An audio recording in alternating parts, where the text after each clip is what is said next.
Welcome to the third in our series of Migration Scholar Collaborative talks. Today, we are very excited to have with us Austin Kocher, Assistant Professor of Geography at Syracuse University. He works with the Transactional Records Access Clearinghouse TRAC, which anyone who does research on migration has used their data. So we're very excited to have him.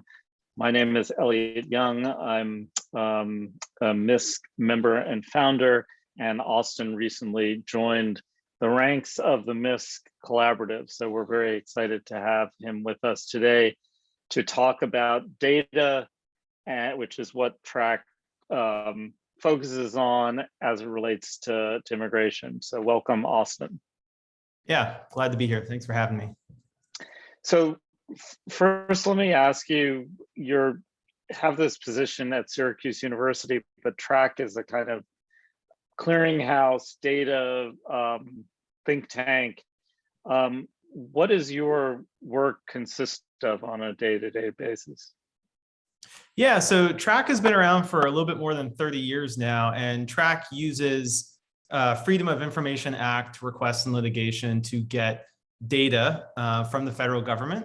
We focus on a lot of different areas. Immigration is certainly our most known area, but we also get data on the federal civil courts, the criminal courts, federal prosecutions, IRS, lots of different data sets we go after. Immigration is certainly the biggest. I'm an immigration geographer by training, a political and legal geographer, and my research focuses on the deportation pipeline. So I've spent the last 13 years now, if you include graduate school, doing field work on understanding what happens to migrants, everything from the first encounter with a law enforcement officer all the way through the detention system, local jails, the immigration courts, the criminal courts, all of that, all the way through until the end of the case, whether that is someone gets a removal order from an immigration judge and is ordered to leave the country, or they get a green card, or they are allowed to stay in the country temporarily. There's all kinds of outcomes that happen. So that entire kind of domain is my research. And because TRAC's work focuses heavily on immigration, it was a really good fit to join TRAC a couple of years ago. And so TRAC's data that we get from the federal government is, we go after a lot of data. We go after big data sets. We don't go after just like, one data point or two. We go after entire data sets, and then we analyze it, make it available to the public, produce reports and all of that.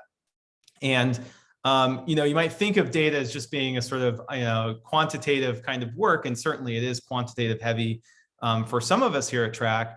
But, these data sets don't come with manuals. So we have to sort through the data and figure out, well, based on our understanding of how the law works and how institutions work, how do we make sense of the data that's there so we can say something interesting to the public and put the data in a form that will be interesting to the public. And so my role at TRAC has been to work on a lot of different projects, but certainly a lot on the immigration area, and to just take some of the background work that I've done on this and continue to do on immigration enforcement and put it together with some of our research and writing on the immigration system. And so my daily, weekly work, I'm doing very often several different things a day. I mean, it could be looking at some new data that we get. It could be writing a report on some new data that we got for the public. It could be interacting with reporters or researchers, or working with, obviously my colleagues internally to just kind of develop new sort of public-facing data tools, or to just deal with the fact that, immigration is such a fast-changing world that somebody has to keep their pulse on immigration policy, because, when the Biden administration or the Trump administration or whoever rolls out a new program, we want to find data that's going to be relevant to the public to sort of respond to that. So it's a pretty dynamic workplace, and it's a lot of fun. Great. And how would you say, how difficult is it to get this information from the government? In other words, do they readily hand this over? Or you need to do FOIA requests? Do you need to go to court to get this data? Sure. So we send a lot of FOIA requests. That's certainly the basis of our work, is using the Freedom of Information Act. The Freedom of Information Act has been around for years now. I think it's over 50 years. And FOIA law allows any of us, anyone in the country, to request information and records from the federal government, and they are supposed to turn them over unless it falls under a particular set of exemptions. But unfortunately, in practice, especially when it comes to the immigration agencies, they are not always, readily compliant because they have, these agencies, Immigration and Customs Enforcement, Border Patrol, the immigration courts. These are by and large quite political agencies and politicized agencies. So they are not always forthcoming with the records that we're asking for. So sometimes they are, and we get good data, and that's great, and FOIA works. The two big problems are they're very slow responding to FOIA requests. And one of the reasons for that is there's simply so many FOIA requests that go out from people into federal agencies each year. In fact, Margaret Kocher just wrote a book on the Freedom of Information Act, just showing how many FOIA requests go out. It's really a lot. But in addition to being slow, there's also many ways that the agencies withhold data. And so TRAC has over the years been successful, not just in requesting data, but actually being willing to take agencies to court to force them to comply with federal information laws. And so some of the most valuable data sets that we have came out of court orders because agencies were trying to withhold it. And that's an expensive, very long drawn out process. FOIA cases move very slowly in federal court.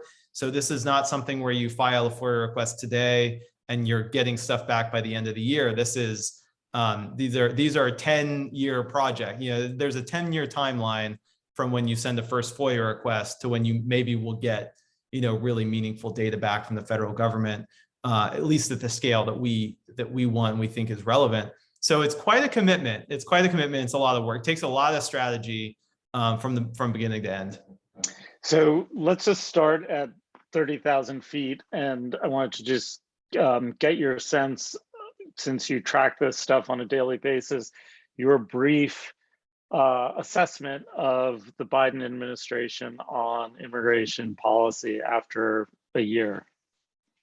Sure. So there's been a lot of moving pieces. That's it's definitely a big question. I mean, when the Biden administration took over from the Trump administration left, well over 1 million pending immigration cases in court. They nearly tripled, not quite tripled, but nearly tripled the number of cases that were active and pending in the immigration court system. So huge backlogs now at in the immigration courts. The Biden administration started off with Title 42 in place at the border, which was a policy ostensibly supported or justified with the pandemic, COVID-19 pandemic, to turn back, essentially expel migrants who were coming to the border, whether they were seeking asylum or not. And MPP was also in place, the Migrant Protection Protocols, which put asylum seekers specifically into the asylum process in the courts, but forced those migrants to remain in Mexico. And so there were a lot of policies that were just sort of left over from the Trump administration. And to be honest, the Biden administration started off pretty strong, I think. They pretty quickly canceled some of the previous memos and executive orders and policies from the Trump administration. They ended the migrant protection protocols. And they did some things which I think were pretty good up front, and certainly started off by pushing or claiming that they were going to push some legislative changes with immigration, different types of immigration reform, both within the administration itself, policy changes, as well as within Congress. But I think over time, looking back on a year now, a lot of immigrant rights advocates themselves have sort of voiced, in the news as well, voiced to reporters. It's been lots of reporting in the last few weeks just about the level of disappointment that a lot of immigrant rights advocates feel because so many things are still in place. The Biden administration, they did leave Title 42 in place, which was a Trump era policy. They continue to review it. In fact, the most recent review, which was just last week, they review it every 60 days. They reviewed it last week and decided to leave the Title 42 policy in place. So that drew criticism. They ended MPP, but have had to subsequently restart MPP. That is more because of a court order than it is because the Biden administration wanted to.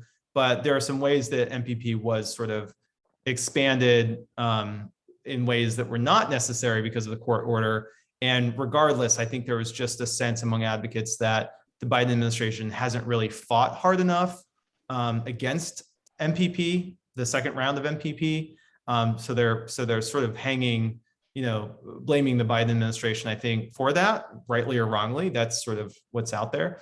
And ultimately, those legislative reform policies in Congress never really went anywhere. Again, this comes down probably more to congressional politics than what the White House or what Democrats really wanted, because they did try several times to get things through budget reconciliation.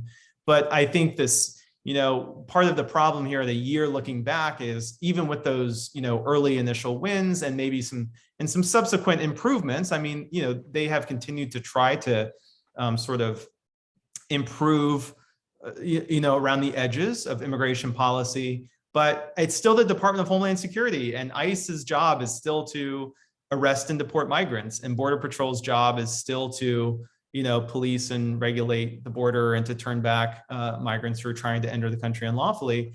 And no matter who Biden administration, who Biden appoints to those positions, they're still cops. They're still there. That's still their purpose. And so there's real limits on what can be changed. And I think the other kind of issue here of disappointment is the Biden administration came in claiming to be very different from Trump on immigration. It was, a big part of the primary and the general election language that the Biden campaign used. And there was this emphasis that Biden was the kind of guy who could get things done in Congress and get things done in DC, because he was this, longstanding senator with a record for working across the aisle, and he hasn't been able to deliver. And so it's not just as simple as blaming the Republicans on not being able, sort of not getting on board or blocking the policies, when part of Biden's whole win was based on him being able to get things done. And in fact, even Biden himself had to come out, I think it was 2 weeks ago, and he said something like, I never expected that Republicans would block everything that I suggest just because, there's a Democrat in the White House. And he's right, that's what's happening, but it's also pretty naive, I think, at this point, to be surprised by that. So I don't think that speaks well to his ability to adapt and to really pay attention to the way that politics in DC has changed. It feels very much like he's still working he's still trying to play a game, the rules of a game that are 20 years old, and not really appreciate the ways in which those rules have changed. So I think I think he's in a tough position right now. So let's dig into some of the things you mentioned, and trying to look at, like, through the data, how the court backlog has changed, how MPP has changed, how Title 42 has changed. The court backlog now is, as you know, over 1.6 million. So Trump, definitely, it expanded under Trump, but it continues to expand at a rapid rate under Biden. So one question is, why do you suppose that's true?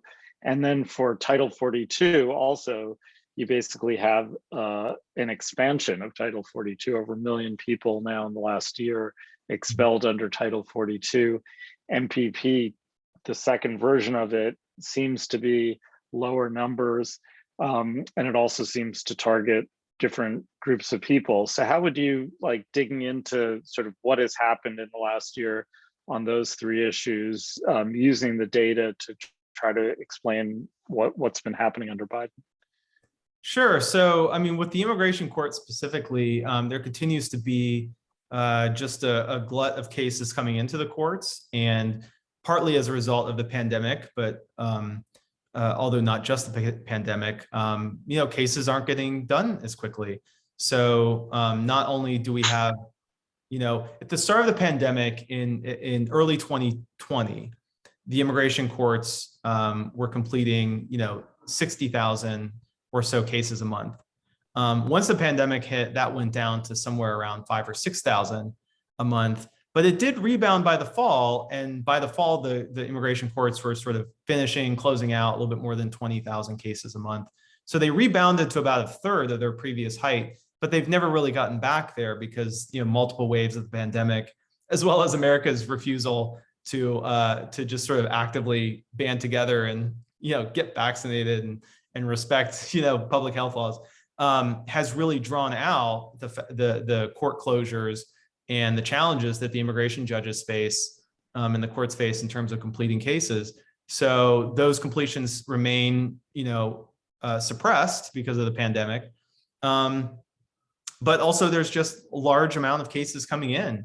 So, it's just the math is, you can't if you're in the sinking boat and there's a gallon of water coming in and you can only, scoop out 1 cup for every gallon, you're going to sink. You can't, the math just doesn't work. And so ICE is, or Department of Homeland Security, I should say, is still filing a lot of new removal cases. A lot of those are coming from the border, but it's not totally clear exactly where all of the cases are coming from, because unfortunately the data that we have on new immigration cases does not include data on which agency it comes from. So we're not really able to see precisely, is the CBP starting a case, which would suggest it's a border case? Is it ICE, which might indicate that ICE is doing more everyday policing elsewhere in the country. So it's a little challenging to say. But it's to the point where 1.6 million cases. I just, in my mind, I'm starting to. This isn't just from the data, but you just look at the growth, and you just think, we've got 1.6 million cases now. It's going to be 2 by the end of the year. Will it be 2.5 million by the end of the year? I mean, by the end of the Biden administration, what are we looking at? 2, 3, 4 million cases? I mean, how many cases, at what point does the immigration court system become so swamped with deportation cases that, not just migrants who are, applying for asylum or whatever. At what point does everyone just throw up their hands and say, this is not a legitimate system. This is not workable. There's a real, I think, on the part of the federal government, I think there's a real legitimate concern that the immigration courts, whatever credibility they have at this current point, which is debatable, at what point does everyone just sort of completely lose faith in that process? And is it fixable? What would replace it? What are the solutions? And so I think that's a conversation that's really happening right now among immigration judges. And, it's coming up in Congress. There was a bill introduced just early last week, or maybe the week before that, to create an independent immigration court system. Currently, the immigration courts are under a law enforcement agency. They're under the Department of Justice, which is a weird agency to be running a court system of any kind, much less one that determines people's deportation. So the backlog is it's definitely at a crisis point, and it does, based on a report we released, I think 2-3 weeks ago, looked at those numbers and suggest that it's accelerating. It's, in fact, the growth is getting faster. And it's hard to imagine what a solution looks like in this political climate and with this Congress, but something has to give, or I just don't really imagine, what's going to happen with the courts. Well, I was going to ask you that about solutions for this. Of course, creating independent courts would not necessarily reduce the backlog, and it might, in fact, if people are getting more due process, increase the time to hear each case. So what would you, not thinking, just thinking as, a scholar, researcher, what would you think are some possible solutions for digging out of this 1.6 million person hole that we've created? Yeah, it's a great question, and it's a little bit hard to imagine. Every solution implies a political framework, and so the politics of what counts as a problem and what counts as a solution is, obviously one that we debate in immigration scholarship a lot. One question would be, the backlog is creating a problem for the federal government and for the immigration courts. But I also think it's worth asking, are the is the backlog itself a problem, or in what way is it actually a problem? And so one way to sort of ask the question from a critical perspective is to say, in many ways, the backlog is a symptom and not is a symptom of a deeper problem that I would articulate as both a problem of the United States, on the one hand, not really being willing to address its role in destabilizing places that a lot of migrants come from, and sort of treating migration simply as a phenomenon that occurs out of a void rather than out of a historical process that the United States has helped create. So one part of it is saying, actually, this is a logical consequence of U.S. foreign foreign policy. But the other part of this is to sort of ask the question that sort of follows from that, maybe, which is, do all of these individuals need to be in removal proceedings? Should they all be facing deportation?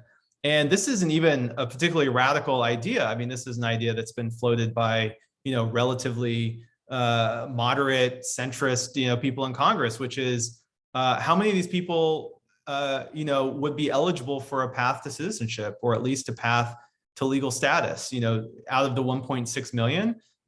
We have 320 million people in the country. We could literally legalize everyone in the backlog right now, and it would make a minuscule difference in terms of the total population. And by the way, they're already here anyway, many of them working with families. So one could eliminate the backlog tomorrow if there was simply a path to legalization. So that's one option, is just solve the problem today with a legal change. And by the way, if you did that, you could also alleviate the burden on the taxpayer for the rising cost of hiring new immigration judges and detaining people, and all the new hiring that Immigration and Customs Enforcement have had to do, because they're having to hire all of these new attorneys to essentially prosecute all these cases. And so that's one solution. And now that there are lots of people who would oppose that solution because they're fundamentally opposed to legalization. But opposing that solution on the grounds of legalization is a political, position. But, if we're talking options, that's an option. We can just get rid of the backlog tomorrow. The solution I think some people on the right would like to see is never let anyone into the country again and deport everyone who's already in removal proceedings to begin with. So that's another solution, but that is a minority position that is not supported by most people. In fact, the Pew Center just came out, again, I think it was last week or maybe over the weekend, showing that in fact, like 6 in 10 Americans believe that people who are in the country, even those who are here undocumented, should have some path to legalization and citizenship. So it's popular with most people, but unfortunately, it's still just so heavily politicized and so dominated by minority voices that it's really hard for Congress to take a meaningful step forward towards some sort of solution. So I think we're kind of stuck at this point of asking what we do. And I agree with you. I think that independent courts, which is the policy proposal in Congress, represents a way for the courts to kind of claw back legitimacy. I think this is the perspective of the immigration judges themselves, who've been advocating for this for decades, by the way. This is not new, but who are advocating for independence to sort of maintain some legitimacy as judges and as courts, which should be viewed as independent and all that kind of thing. Will that by itself solve the backlog? No, but it could do what they want it to do, which is maybe lend more legitimacy to the project, or to the courts than they have now. Again, I'm also reading a lot of scholarship and sort of thinking around the question of should the courts be legitimized? Should the immigration courts exist? And I think within some of the abolitionist literature and some of the critical scholarship, I think there's a real conversation that's worth thinking about, which is to say, maybe deportation as a political and social practice itself should be eliminated, and the immigration courts with it. We should not have immigration courts because people should not have to face deportation. This is a archaic, Middle Ages technology of telling people where they need to live on the planet. That's, we live in an era of globalization, et cetera, et cetera. So I'm not taking a position on that, but I think these are some of the ways to sort of get our head around the problem and to sort of ask what really is the problem here. Yeah, and as you noted, the problem is created by the immigration laws and policies in the first place. And there is sort of a middle ground between saying, okay, legalize everyone who's here, and identify categories of people as they've done in the past to say, okay, this category of people should can be legalized sort of en masse rather than as they're doing it now, each individual case, which is cumbersome and very drawn out. So I want to turn to detention rates. As you know, detention rates of immigrants reached an all-time high under Trump at around just over 55,000. But by the end of the Trump term had declined because of COVID to around 13,000.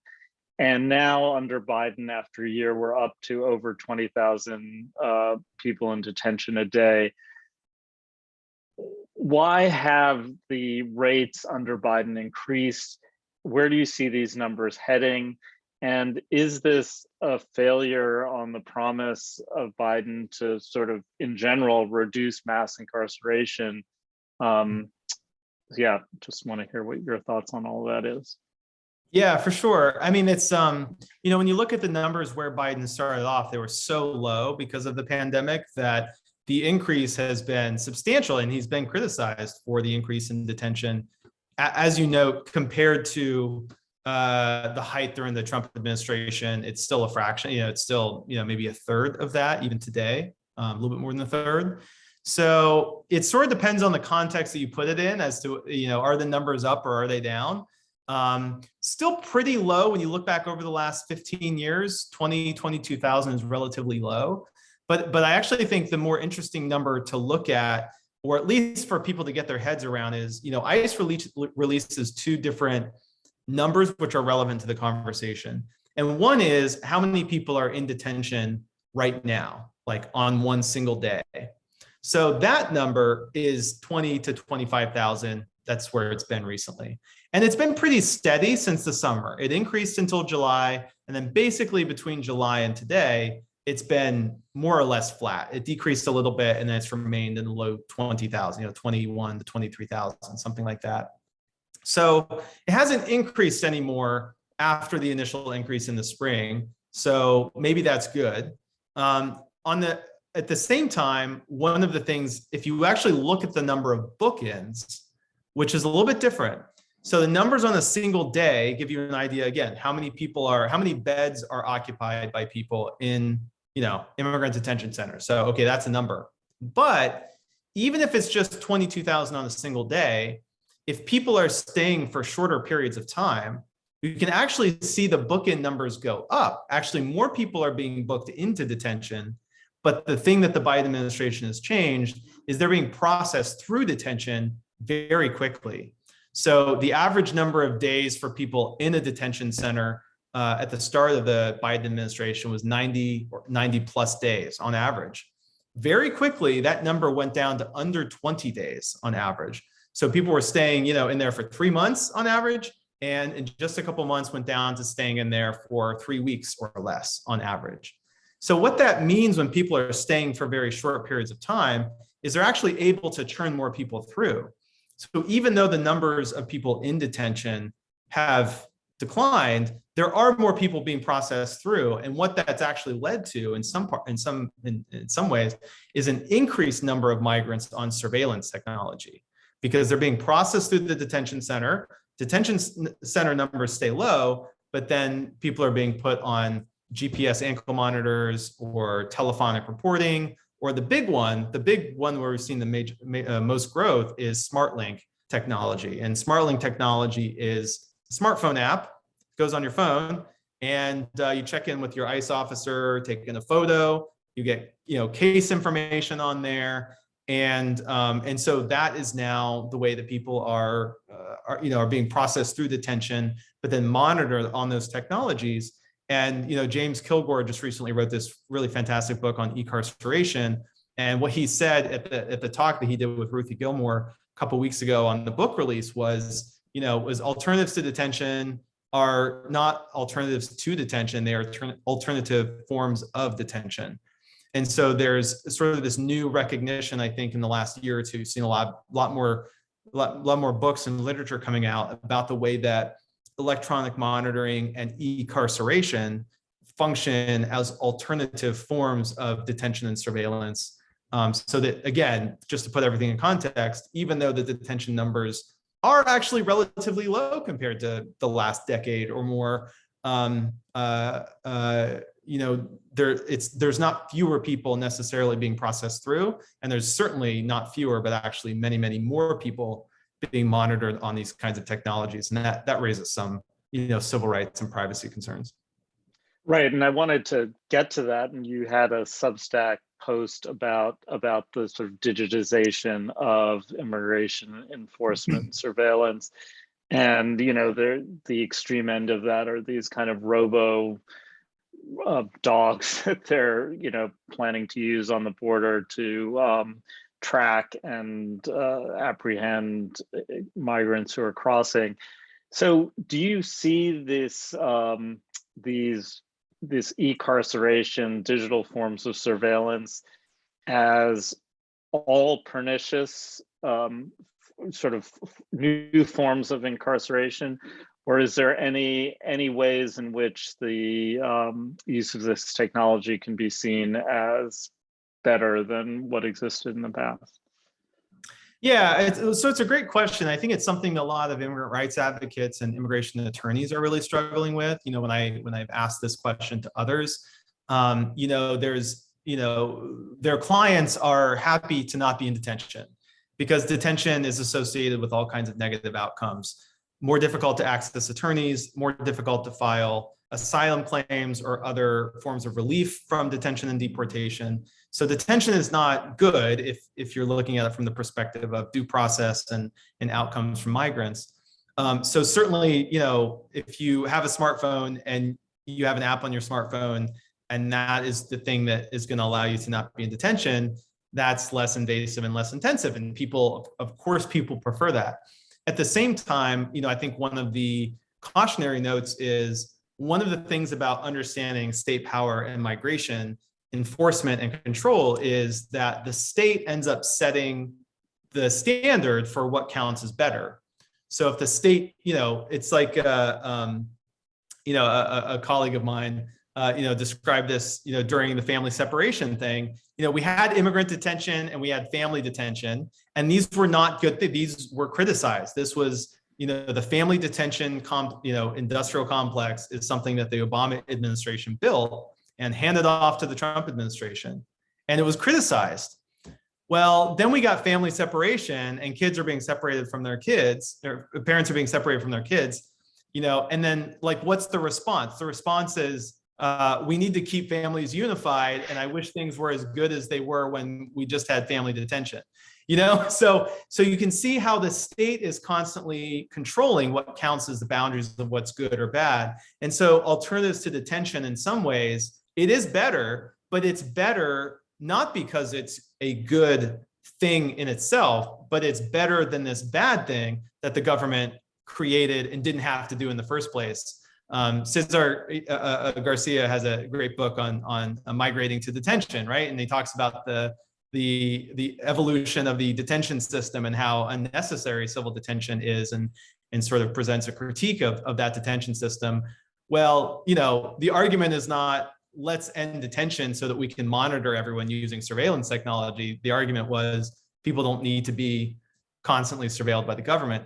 So it's hard to say. From the perspective of individuals, I'm sure it's better. From the perspective of understanding state power and migrant control, it's not so much better or worse, but it introduces new problems.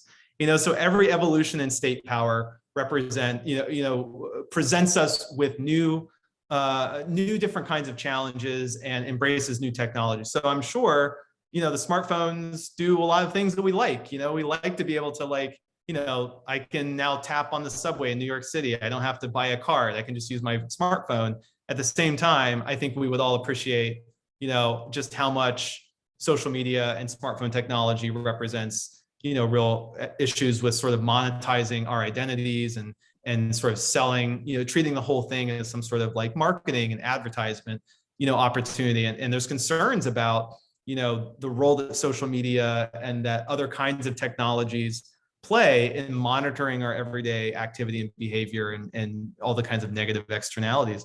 And I'll just give you one example. I mean, there is the, using robots on the border to like, heat-seeking, robot Terminator dogs to find migrants who are coming across the border. But there's another side of this, which is, the New York Times just came out with a really great piece yesterday in the New York Times Magazine about something I've been following for a while, which is the use of different kinds of spyware by domestic governments. So, for instance, NSO Group, which is an Israeli-based private company, developed this software called Pegasus. And Pegasus is a software platform and service that this private company has been selling to governments around the world for several years now. And in fact, the FBI itself has sort of played around with it and got access to this for a little while and decided that they weren't going to use it. But this Pegasus software allows any government who has it to hack any smartphone that they want with just the number. It doesn't even require malware or anything like that. And they can get in and control the phone. And this is not a like, maybe they can do this. This is in their brochure. This is the selling point of Pegasus technology. And so again, it's not to say that that SmartLink technology that migrants are using on their phone necessarily has the same capabilities as like Pegasus, which is kind of the most aggressive form of surveillance technology. But I think that a lot of people are sort of asking, okay, but where on this spectrum are we going to be comfortable with? Will the government, even if they're not using this technology today, what if Raytheon, or Boeing develops a similar kind of Pegasus style technology that allows the government to surveil using smartphones? Who do you think is going to be the target of that first? Citizens? Probably not. Probably non-citizens. That's often been how experimental policing technology rolls out. So it just presents us with some new questions about the relationship between immigration enforcement, migrants, technology, and so forth. And I think it's just something to think about. So that's a long way of saying, is it better than detention? I'm not sure. It's definitely different. Right. And, as you said, a lot of these technologies are tried out first against non-citizens, but it's only a matter of time before those technologies are used on citizens. And we see that with the so-called alternatives to detention in incarceration of citizens as well. And I think it's only a matter of time before the Terminator dogs are turned against citizens. So all of these technologies that are being used eventually come back to haunt everyone in the country. So I wanted to turn to a question just in ending about what you think. I know you follow the media and their reporting on immigration. What do you think the media gets wrong about border and immigration in general, the border, what they call the border crisis and immigration in general, and what do you think they get right about it? Sure. I talk to a lot of reporters on a weekly basis, and I would even say some of them have become, pretty good colleagues over the last, 2 or 3 years. And so understanding more about the mindset that a lot of immigration reporters, have, I've really come around, I think, to really say, again, there are some people on the fringes, but most of the people who are writing, who are on the immigration beat in the country, I think most of them are really doing quite a good job and are really doing the best they can, given how hard it is to cover that work. And, just to give, some insight here, I mean, the amount of harassment that immigration reporters themselves, particularly women and women of color who are covering immigration, experience on a regular basis for just writing about immigration from people on the far right is really tremendous. I mean, it's more than they ever speak out about, but let me tell you, it happens. And so I really feel for them, and I think that they are by and large doing a really good job of working within the constraints of the current media environment. And there are major constraints, time constraints, money constraints, all of this. So I think that they're doing a really good job, all of that considered. But I have to really give a shout out to Caitlin Dickerson, who's now at The Atlantic, has been covering immigration for years. I think one of the best ones out there. And one of the things that she said recently was just how important having historical context is for immigration reporting, and just sort of the fact that it's hard to do, not everybody can do it, all of that. It also takes time. It also takes, readers are just flicking and scrolling all day, so it's like it's hard to get people to sit and think. But she's right, and I think the thing that people get wrong or miss, I think, is the historical context.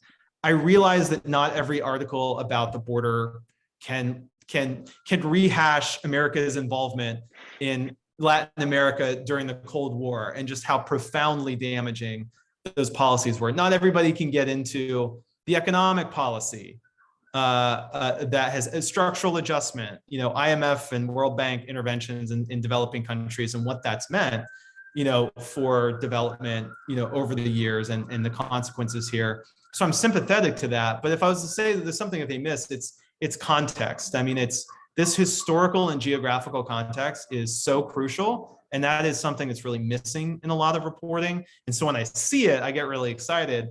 But it's context is a big deal. And it's even more important today, because one of the things I'm sure, again, thinking about the Migrant Scholar Collaborative and other researchers out there is, if you just compare Biden to Trump, the criticisms that we bring as scholars within a broader context are substantive. I have strong criticisms of the Biden administration and what I view as the lack of really some meaningful distinction from the Trump administration, actually, even though the language and the discourse is nicer. So, I certainly feel much more pushback today than I did, a year and a half ago when it comes to immigration issues. Because when Trump was president and he was sort of just being, sort of the hothead, shooting from the hip kind of, derogatory person that he is, people were on board with the criticisms of immigration. But now that Biden's in the White House, people sort of forget the longer historical trajectory. People forget that actually Obama still to this day deported more people than anyone else. And a lot of people just don't have that context to rise above the moment. And I hope that reporters take that under consideration, but I also hope that those of you out there who are teachers, K-12, university, whatever, remember to include that in the discussions about immigration, because that larger historical and geographic context is just so important. Yeah, and that's in fact the impetus for the creation of the Migration Scholar Collaborative last year, was to be able to take that historical context, the expertise that that scholars working on this have, and to provide it to journalists and other policymakers who are interested in understanding that context.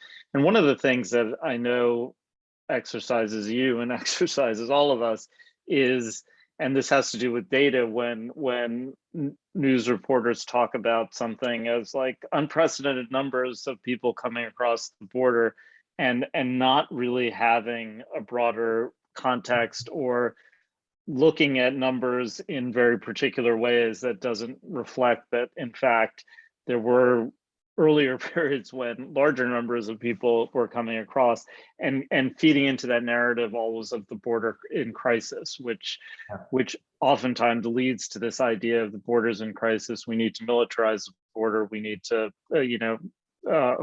solidify the fence, which I think has dangerous implications. Mm-hmm. So in ending, what do you see as the prospects for the future in terms of any kind of immigration reform or legislation? I just don't see, I have never been hopeful about immigration reform. since I got to see it firsthand at the beginning of my career during the Obama administration. So I don't think immigration reform is likely. I'm not even sure it's desirable. And this is a little bit more controversial, but I do want to just sort of substantiate it with the fact that basically every immigration reform package that has been successful has brought with it greater criminalization, more money for border enforcement and border militarization. And so every reform package to get through has always involved these kinds of trade-offs where it might actually be advantageous from a strategic perspective to pass things in piecemeal fashion. And unfortunately, immigration reform has become such a big goal that, like, you just say immigration reform and people will nod. Absolutely, we need immigration reform. But again, historical context being the lesson here, when you go back and look at those reforms, basically none of them, almost all of them were on the balance very negative. Whereas, okay, I mean, let's remember, it was the Reagan administration that passed an amnesty bill. You know, that wasn't immigration reform, it was an amnesty bill. Now, it also brought some, there were some negative things in there, but it was an amnesty, it was literally an amnesty bill. So DACA, you know, DACA was just a policy, you know, controversial at the time. It's now been normalized to the point where, you know, now, if we can't get DACA through, we certainly can't get immigration reform through, because DACA has wide bipartisan support. It's absurd that we haven't passed this. It's absurd that Democrats didn't do it when they had, you know, Congress. It's absurd that it hasn't done it with a bipartisan majority. But you know, that's not going to satisfy everyone because it is piecemeal. But to be totally honest, I just think that piecemeal immigration reform is a much more likely to be successful than, you know, what we call comprehensive immigration reform. So I think that's probably where it's at this point. Again, Congress is just so deadlocked that immigration it gets so lost in the partisanship. But let's not forget, the Biden administration can still do a whole lot more on their own in terms of how to enforce the law, and you know, they still have a lot of power. The executive office has a lot of power over immigration, so there's still a lot that they could do. Right, and I think, you know, getting back to the point you made earlier about cops will be cops, the sort of ICE, their job is to arrest people, deport people. Yet we know that police all the time use discretion in the kind of crimes they are in fact pursuing. And Biden did, you know, initially have that sort of all these directives in Mayorkas about what they're going to prioritize versus not prioritize. But I would note Obama did as well, that whole sort of felons versus families thing. And even under Obama's second term, he ends up deporting more than half of the people he deports have no criminal convictions. So sometimes there's the rhetoric and there's what goes on the ground. And the, you know, question I always have is whether there's some kind of rear guard action being performed by the actual people on the ground where they're not really listening to the directives from on high. And it's, you know, I think we'll have to wait to see what the data says. I think it's too early to say, but certainly I agree with you. Comprehensive immigration reform is kind of a waste of our energy, and we should be pushing Biden to do what he can using his executive powers. And he's done some of it. I think he could certainly do a whole lot more, and it's going to require lots of people on the outside pushing them to move in that direction. Well, Austin, this has been a great conversation. I've learned a lot, and I want to welcome you to the Migration Scholar Collaborative. And if you want to follow Austin on Twitter, he is there, as well as having a Substack post. What do you call it? Substack? I guess it's a newsletter. I think that's what they call it. I just like having a place to write shorter things that I can get out there. Twitter's too short and academic publishing is too long. So I need something in between, and Substack is something I typically write about 3 times a week on current immigration policy, immigration and technology, law, all kinds of things. Great. Well, and what is how would people find you, just to let people know if they want to find that Substack? Yeah, it's Austin Kocher. It's Austin KOCHER.substack.com, or you can just search for me on the site. I should show up at the top. Okay. Thanks, Austin. And Thanks, we Elliott. will be seeing you.